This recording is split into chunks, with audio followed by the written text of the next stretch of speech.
St. Peter Paul Chapel, Daklan, Bukod. Ayan. Ganda po dito mga kapatid.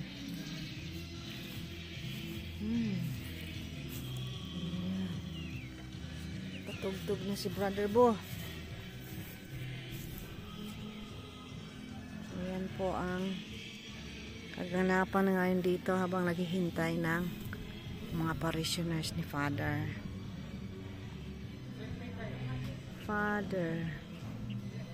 si Raph at saka si Father. Ano ba yung pangalan ni Father? Ayan. So see you here mga kapatid sa St. Peter and Paul Chapel.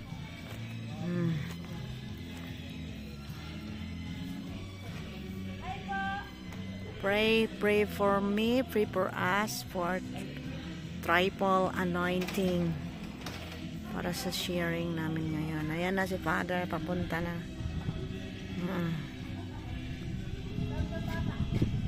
Ayan na si Father. Very joker si Father eh.